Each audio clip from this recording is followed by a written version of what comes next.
まあとにかくね、このファンクロス、ファンっていうのが楽しいで、クロスがアクティブみたいなイメージかな。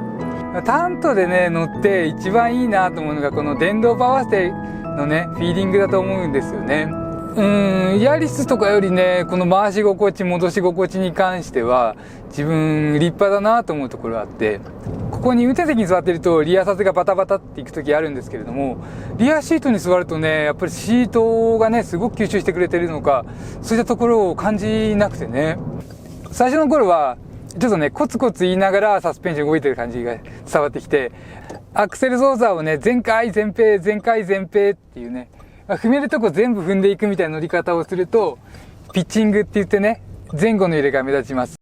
車好きヒラリーチャンネルのヒラリーです。今日はタントのファンクロスターボエンジン搭載車で2024年式オドメーター1300キロの車体です。走行レビューということで走りながら印象を述べていきます。で、このシーンがないとね、ボディの映像を出すところがなくなっちゃいますので、それでちょっと挟んでるのもあります。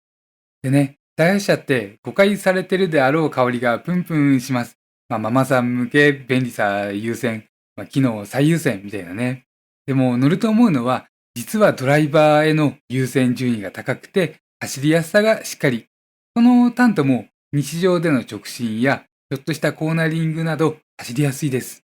ただ、良いことばっかりじゃ動画として面白くないので、気になる部分も率直にと心がけてレビューしていきます。まあ、タントっていうとね、助手席側が B ピラーがドア側にビルトインされていて、一般的に、B ピラーレスなんて言われます。で、ミラクルドアなんて言われていてね、車乗ったらダメなんじゃないかと。ダイハツはどうせママさん向けの車でしょみたいなイメージ。結構ね、皆様強いのかな聞くんですけれどもね。ダイハツの車ね、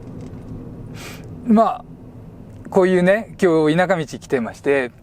田舎道で走りやすいといったところにね、すごく焦点が合ってるような車。ダイハツ全般的にそう思えますね。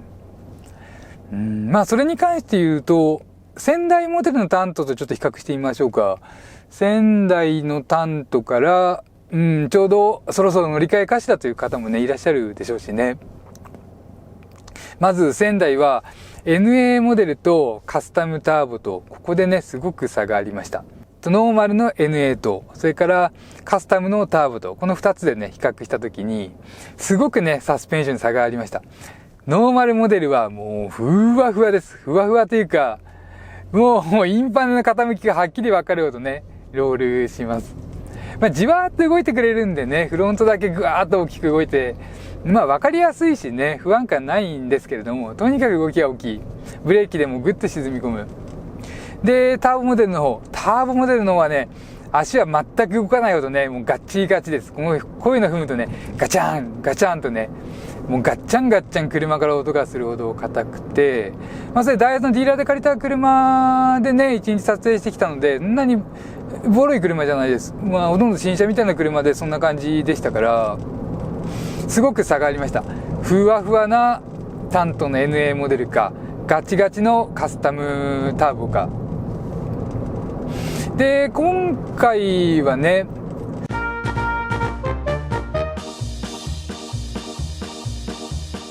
これ USB の 5V2.1A の端子がここについています。ちょっとすいません、ここ座らせてもらっちゃいますね。タイプ A の端子だね。ラゲージルームのライトはいくつかあります。複数あります。まずそこに1個。それからちょっとね、見えないですけれども、この裏側にもあるんですよね。で、一番前、運転席、助手席のフロントシートがついています。で、2列目用に真ん中にもあります。で、さらにここまである。すごいですよね。じゃあ、ここからね、スタートしていきます。走行レビューね。タントの動画は、この前も上げさせていただきまして、今日のね、ファンクロスも、基本一緒です。ただ、今日の車はね、ターボで、タイヤが違います。タイヤがね、NA のファンクロスは14インチのタイヤなんですね。で、こっちは、ターボは15インチになります。そこ違うんでね、少し反応違うのかなと。具体的に言うと、なんかハンドル重くなってるような感じしますので、まあこれが、タイヤによる違いなのかなと。タイヤのね、抵抗感変わってきますから、まあその差なのかなっていう想像がつきます。あとはね、そんなに大きな違い感じないというか、そうだそうだ。まあ、今日はね、このチャンネル用なのでちょっとマニアックにといったところで、述べていこうかな。まあすみません、いろいろ違いあります。まずね、ハンドル周りから行きましょうか。タントでね、乗って一番いいなと思うのが、この電動パワーステのね、フィーリングだと思うんですよね。これが、まあ、普通車みたいな感じ。まあ、車の取られるとか、スコって動いちゃうとかを、すごく押さえつけてくれて、なんていうのかな。まあ、安定してるって言葉使いたくなっちゃうね。まあ、一言で言ったらそんな感じでコントロールしてくれる。まあ、それが、軽自動車に限って言うと、自分は長所だと思います。そうね。まあ、トヨタで言ったら、カローラシリーズみたいな感じで言えば伝わるでしょうか。まあ、ヤリスシリーズよりはどっしりしていて、このトヨタの電動パワーステのフィーリングだよねっていうのを、このタントでもね、表現してくれている。で、それがすごく上級者感覚に伝わって感じられると。で、あとね、ホンダほど味付け方ではないと思うんですよね。まあ、それは戻してくるところかな。まあ、このあたりほんと絶妙かなと。で、繰り返しますけれども、車がね、安定していて、ぴょこぴょこしにくい、ハンドル周りラフな動きが出にくい、大きい車ですと、少しはね、車からのフィードバックがあった方が楽しめるし、運転しやすいと思います。この先、カーブです。でも、軽自動車の場合はね、落ち着いてる方がいいと思うんですよね。まあ、それは CVT も、軽自動車は CVT の方がいいって、まあ、よく言われる方いらっしゃると思います。で、自分もそう思っていますし、そうしたね、車による違い。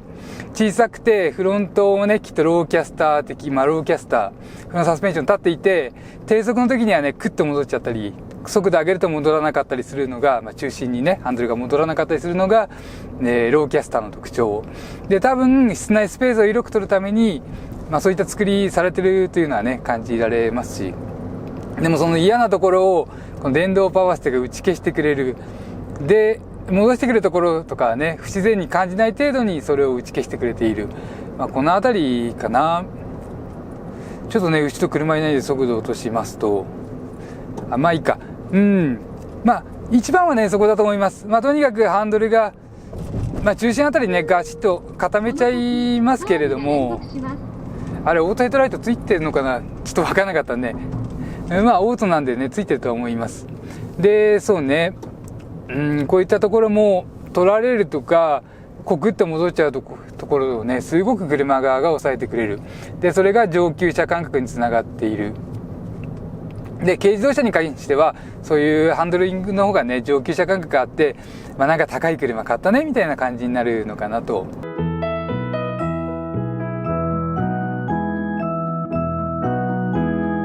ウインカーの音が変えられます。設定からブザーの設定に入って、ちょっと鳴らしてみますね。ハザードつけます。トーン1です。まあ、よくあるね、一般的な音量ですね。音質ですね。次、トーン2にします。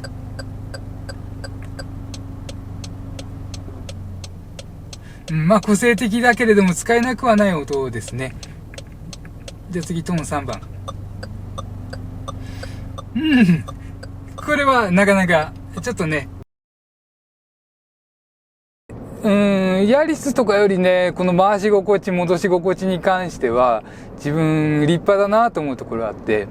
まあ、やっぱりお値段の差ですかね。ヤリスシリーズがナビ付きで180万円のスタートで、中心の 1000cc で200万円弱ぐらいしますから、これナビなしで190万円なんでね。まあ高い。でもその分ハンドル周りの立派さはある。ただね、まあ例えばね、これターボなんで踏んでいきますと今全開ですけれども、こうやってやっていくと、結構ね、車の余裕がなくなっていきます。速度移っちゃうね。やめますね、もうね。そう、この車ね、タントシリーズでも特にターボとか、まああとタフトとか、キャンバスとかね、ダイハツの車は全般的にリアが動きやすいんですけれども、タントはちょっとね、ある程度コーナー途中、こうやって切って1秒ぐらい置いた時にリアがグッと動くところがね、グラッと動くところがある。ペース上げていけばね。そう、この車ね、リアサスペンションが柔らかめの感じで、フロントに対して。で、リアシートのね、乗り心地は結構いいです。前に座っていると、ここに運転席に座っているとリアサスがバタバタっていく時あるんですけれども、リアシートに座るとね、やっぱりシートがね、すごく吸収してくれてるのか、そういったところを感じなくてね、リアシートの乗り心地がいい。で、こういうハイト系の車の長所をすごくそこで出している。ね、車に合った作りをしている。にプラスして、コーナーとかでリアが動いてくれると、おっていい車とかスポーティーな車乗ってるねって感じになってきますね。それが嫌だったら、ホンダの N-BOX とか、ホンダの車全般的にかな、WRV を除いてホンダの車って、フロントの方が動きやすい作りしていて、キュッと動く感じとか、じわっとね、フロント動いて落ち着きがあったりとか、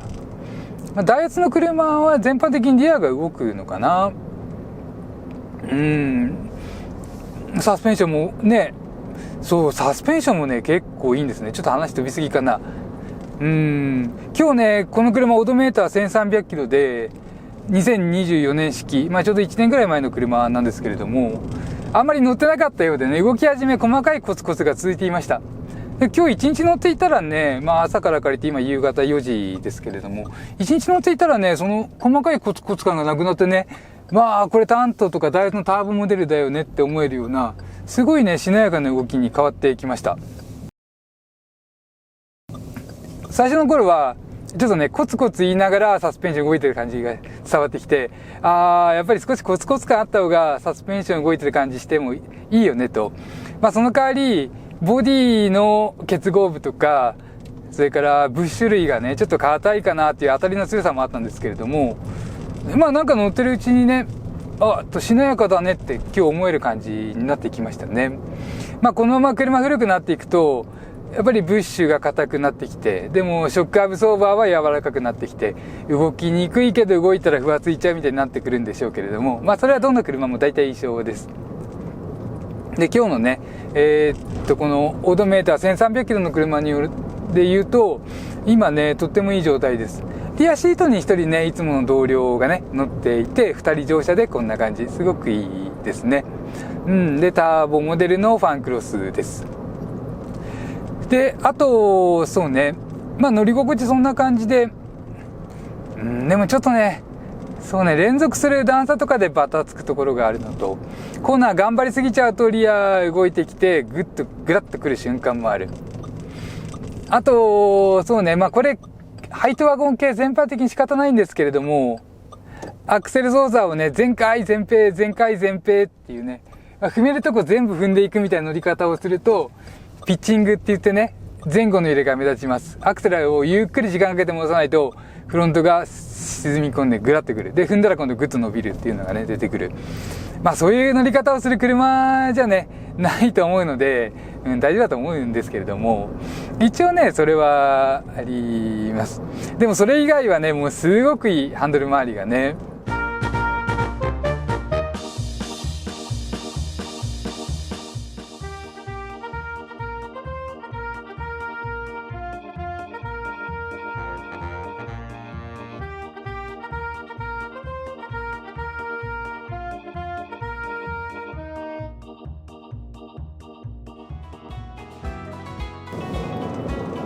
で、今回はね、デビュー初期モデルは NA モデルはちょっと質が落っこったかなみたいなガツガツ感があって、でこの前乗ったね2024年式の、通常担当はそんなことなくてですね、普通にこれならいいんじゃないと思えるようなね乗り心地でした。でこっちのターボはね、硬いかと思いきやもう全然そんなことなくて、しなやかだねという感じでね。タイヤも15インチですけれども、微妙にあれかな、段差が連続するとこでちょっとコツコツコツっていう入力が強くなるかな。ちょっとねボディとかどこから足回りかな、どっかからちょっとガサッガサッと音が聞こえてくるのはありますけれどもね、そんなに別に15インチだから不快ということもなくて、足がねうまくカバーしている。軽自動車の鉄板ですよね。軽自動車大体フロントサスペンションに質の高いショックアブソーバー使って、あとシートのね座面のクッション性高めて、その辺で衝撃を吸収する作りなんていうのはねよく、言われますからね。車によって安価なものを使うかちょっといいものを使うかと差はあれど、基本的にはねそんな感じ。限られたサイズの中で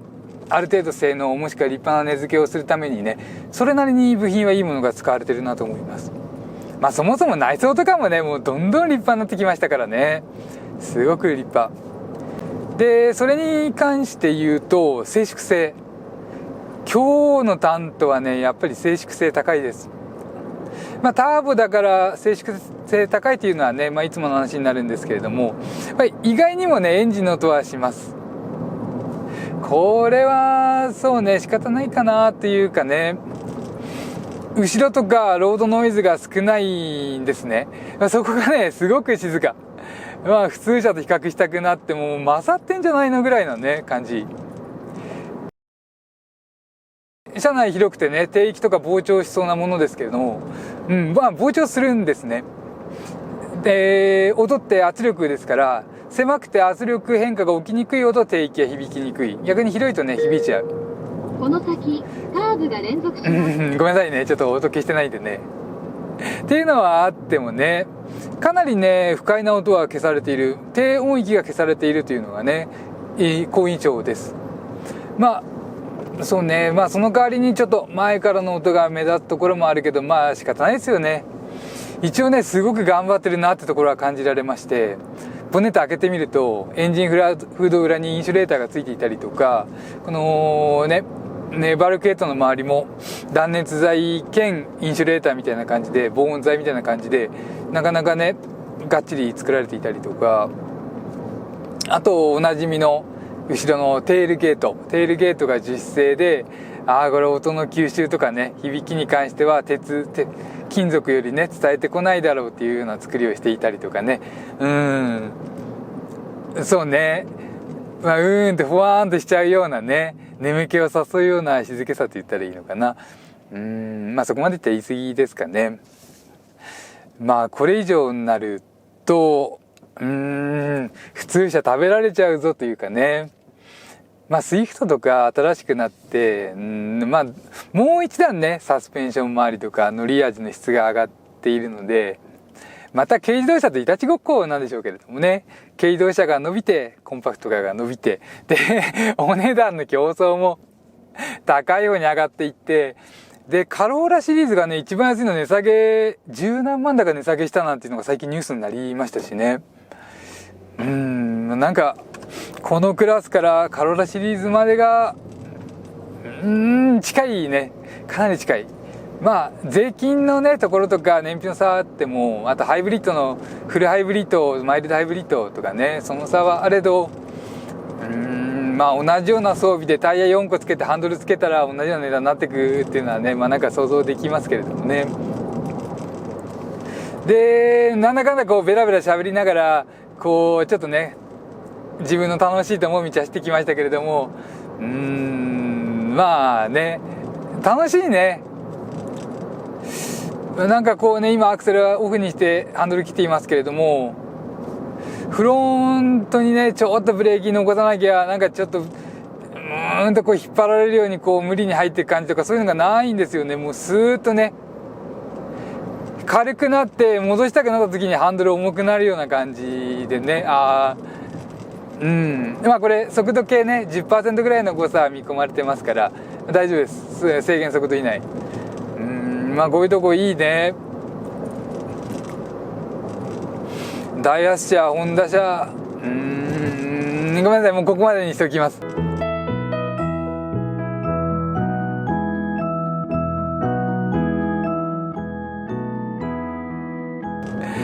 とにかくねこのファンクロス、ファンっていうのが楽しいで、クロスがアクティブみたいなイメージかな。それに見合ったようなね。